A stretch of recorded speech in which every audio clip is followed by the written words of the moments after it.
Generalmente, cuando buscamos resolver un problema, tenemos esta expectativa casi, digamos, inherente de precisión quirúrgica. Sí, totalmente. Es como observar a un nadador olímpico, ¿no?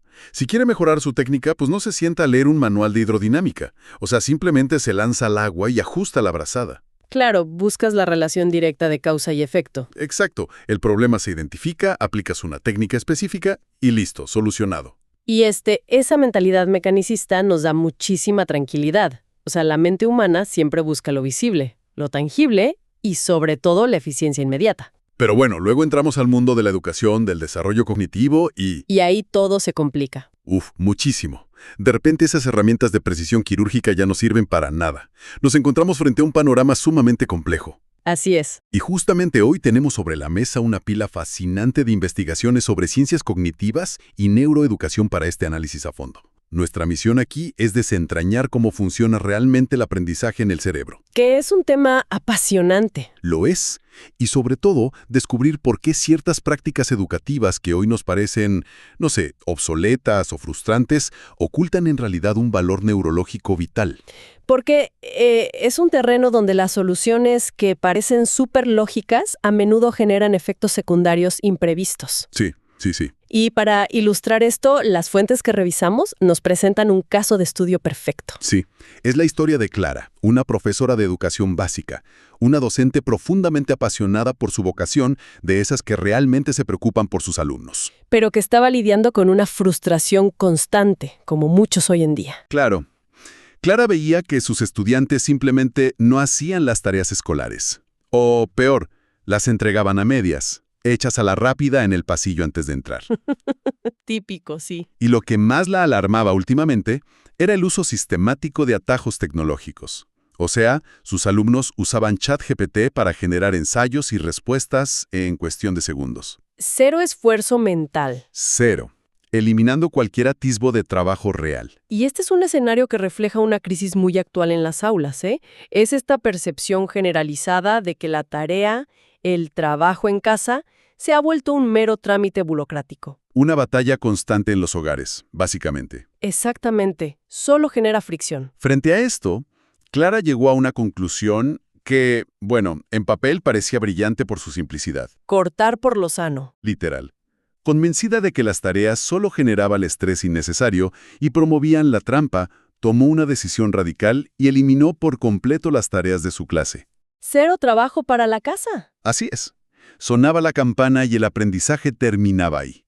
Parecía la solución perfecta. Pero, el detalle es que el cerebro humano, con todas sus redes neuronales interconectadas, rara vez responde bien a esas extirpaciones de golpe. Y fue un desastre. Silencioso pero devastador. ¿Qué empezó a notar? Pues al cabo de unos pocos meses, Clara notó que sus alumnos se estaban estancando de manera generalizada. Olvidaban con una rapidez pasmosa todo lo visto en clase. Claro. Y no solo eso, perdieron la capacidad de concentrarse por periodos largos y parecían totalmente incapaces de organizar su tiempo o sus materiales. O sea, al intentar quitar la trampa y el estrés, Clara, sin querer, dañó un componente vital del motor de aprendizaje. Exacto. Alteró un ecosistema neurológico delicadísimo. Y lejos de rendirse, Clara decidió convertirse en una especie de detective de la mente. Me encanta ese término. Se sumergió en libros de neuropsicología para entender la raíz del fallo. Y la gran pregunta que guía nuestro análisis de hoy es esa. ¿Qué descubrió esta profesora en la ciencia cognitiva que le hizo cambiar de opinión tan radicalmente sobre la tarea escolar? Y para entender eso, tenemos que empezar por la primera gran pista que encontró, que es el enigma de la memoria. A ver, cuéntanos un poco de eso. Mira, existe un mito cultural muy arraigado de que el cerebro opera como una cámara de video de alta definición. Que le das al botón de grabar y listo. Exacto. Se asume que basta con que el estudiante preste atención en el aula, grabe mentalmente y la información se quede en un disco duro para siempre. Una analogía muy tentadora, la verdad. Pero que choca de frente con la biología evolutiva. La neurociencia nos muestra que el proceso es radicalmente distinto y pues mucho más exigente. ¿Cómo funciona realmente entonces? El aprendizaje real requiere 3 procesos indispensables. Primero, la codificación, que es cuando el cerebro capta la información por primera vez. Ok, la entrada. Ajá. Segundo, el almacenamiento o consolidación, donde intentas crear una huella neuronal. Y tercero, y aquí está la clave absoluta, la evocación. La evocación. Sí, el acto consciente y esforzado de recuperar esa información desde la memoria a largo plazo para traerla a la memoria de trabajo. El cerebro humano olvida entre el 70 y el 90% de la información nueva en las primeras 24 horas si no se revisita. Hasta el 90% en un solo día. Es una locura. Y tiene una explicación evolutiva fascinante basada en la energía. El cerebro, aunque solo pesa como el 2% de nuestro cuerpo, consume más o menos el 20% de la energía metabólica. O sea, chupa muchísima energía. Demasiada. Mantener conexiones sinápticas activas es carísimo para el cuerpo. Así que el cerebro es una máquina despiadada de eficiencia. Entonces, la memoria no es darle al botón de grabar en una cámara de video. Es más como un camino en un bosque. Si no lo recorres, la maleza lo cubre. Me encanta esa metáfora. Pero a ver, te lanzo una pregunta directa basándonos en esto. Si no forzamos al cerebro a hacer ese esfuerzo de evocación fuera del aula, la mente simplemente clasifica esa información como basura desechable. Básicamente sí. Así opera la poda sináptica.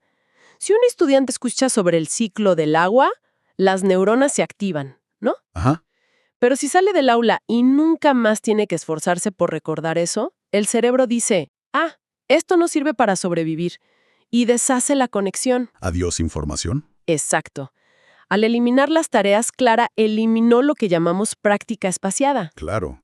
Y volver a leer los apuntes no sirve igual, ¿verdad? Para nada. Eso es un engaño cognitivo. Genera una ilusión de fluidez porque tienes el texto enfrente, pero no obligas al cerebro a buscarlo. Falta el esfuerzo. Pasar el machete por el camino del bosque hasta hacerlo carretera. Clase, cuando ya estás en casa, envía una señal química súper potente. Le dice al cerebro, oye, esta red se está usando de nuevo. Hay que guardarla de forma permanente. Sin tarea, no hay señal de importancia. Solo hay limpieza general nocturna. Bien, entonces la falta de evocación explica por qué los alumnos de Clara olvidaban los datos. El bosque se llenó de maleza. Así es. Pero esto nos lleva a un punto aún más intrigante. La falta de memoria no explica por qué los estudiantes perdieron la capacidad de concentrarse o de organizar sus materiales. Claro, porque olvidar un dato es una cosa, pero olvidar cómo ser estudiante, eso sugiere que algo más profundo se estaba atrofiando. ¿Y qué era ese algo más profundo? Pues ahí entra el daño colateral más severo. Clara no solo había apagado el mecanismo de la memoria, sino que cerró el gimnasio de las funciones ejecutivas. Funciones ejecutivas. Suena como a un comité de gerentes de traje operando dentro del cráneo. Y de hecho, la ciencia usa mucho esa metáfora del director ejecutivo de la mente. Estas funciones residen en la corteza prefrontal. ¿Y qué incluyen exactamente? Son habilidades cognitivas superiores, atención sostenida, memoria de trabajo, planificación, organización y, supercrítico hoy en día, el control inhibitorio. O sea que el verdadero rol oculto de la tarea escolar no es solo aprender sobre historia o matemáticas. Para nada. Es un ejercicio de aprendizaje autorregulado. Totalmente. Pensemos en el desafío neurológico de hacer la tarea en casa. Exige activar todo este sistema ejecutivo de golpe. Claro, tienes que planificar a qué hora empezar. Organizar tus materiales, los pasos del problema. Y sobre todo, exige un control inhibitorio férreo. Esa capacidad de resistir la gratificación instantánea. Decidir conscientemente no abrir el teléfono, ignorar la tele o no pararse a buscar comida cada 5 minutos. Exactamente. Cada vez que el estudiante ignora una distracción para terminar álgebra, está fortaleciendo su corteza prefrontal. Está aprendiendo a ser el jefe de su propio cerebro. Pero a ver, espera. Pero el aula de clases ya es un entorno de aprendizaje. ¿Por qué es estrictamente necesario que este gimnasio ocurra en la casa? No pueden desarrollar esas funciones ejecutivas bajo la supervisión de la profesora. Es un buen contraargumento, y muchos lo usan, pero ignora algo vital: el andamiaje externo. ¿A qué te refieres? El salón es un entorno sumamente estructurado por el docente. La profesora dice cuándo sentarse, cuándo hacer silencio, cuándo abrir el libro. El entorno hace gran parte de la autorregulación por el estudiante. Ah, claro. Es como levantar pesas pesadas pero con un entrenador sosteniendo la barra. Exacto. Sientes el esfuerzo, pero el riesgo está controlado. En cambio, el hogar es el mundo real. Es un ecosistema caótico lleno de distracciones de alto nivel de dopamina. Sin ninguna estructura externa. Y es en esa soledad, frente a la fricción de tener que generar tu propia fuerza de voluntad donde las redes de autorregulación maduran. Sin ese gimnasio en casa, al llegar a la universidad o al trabajo, Colapsan. colapso total del rendimiento. ¡Wow! Entonces la epifanía de Clara aquí es monumental. Ya entiende que la tarea es crucial para la memoria y para las funciones ejecutivas. Sí, ya tiene el panorama completo. Pero al intentar reinstaurar las tareas, se topa con el monstruo original, la inteligencia artificial y la cultura del atajo. De nada sirve el gimnasio si mandas a ChatGPT a levantar las pesas por ti. Y esa es la gran encrucijada actual. Pero Clara comprendió algo clave. El problema no era la tarea, sino el tipo de tarea. Estaba obsoleta. Si pides un ensayo estándar sobre la Revolución Francesa, un modelo de lenguaje lo hace en 10 segundos. 0 esfuerzo, 0 evocación, y el control inhibitorio se reduce a hacer clic en copiar y pegar. Entonces, ¿cómo hackeamos el sistema? ¿Cómo diseñó Clara estas tareas a prueba de inteligencia artificial? Se basó en 4 principios neurocognitivos. El primero fue pasar a la planificación y ejecución manual. O sea, adiós a los ensayos de texto plano. Adiós. Empezó a pedir diagramas a mano, mapas conceptuales físicos o maquetas. Digamos, construir el ciclo del agua con materiales de la casa. Claro, y al pedir una maqueta del ciclo del agua en lugar de un resumen, Clara está obligando al cerebro a traducir un concepto abstracto en un objeto tridimensional. ChatGPT te puede dar el texto, pero no puede usar pegamento y cartón por ti. Esa es la magia. Y neurológicamente, esto activa la codificación dual. Codificación dual. Sí. Procesamos información por múltiples canales. Si solo lees, saturas el canal verbal. Pero al cortar, pegar, buscar proporciones y colores, activas los canales visuales y motores simultáneamente. Y la memoria se vuelve mucho más robusta frente al olvido. Inmensamente más profunda. Pero bueno, alguien podría armar una maqueta de forma súper mecánica sin entender nada del tema, ¿no? Por supuesto. Y por eso el segundo principio es vital. La autoexplicación. Ah, interesante. La ciencia dice que quien explica, aprende. Clara les pedía que mandaran una nota de voz continua, sin guión, explicando los pasos que siguieron y qué significaba su maqueta. O que lo explicaran en vivo. Uf, al hablar en voz alta y sin guión, ¿te das cuenta de inmediato si realmente entiendes? ¿O si estás repitiendo como loro? Te obliga a darle sentido a la información y conectarla con lo que ya sabes. Buenísimo. ¿Y el tercer principio? Preaprendizaje y revisión. Usar tareas cortitas no solo para evaluar, sino para preparar el cerebro. ¿Cómo funciona eso? Les pedía ojear las imágenes del próximo capítulo por 5 minutos la noche anterior. ¿Solo ojear? Sí, esto reduce la carga cognitiva intrínseca.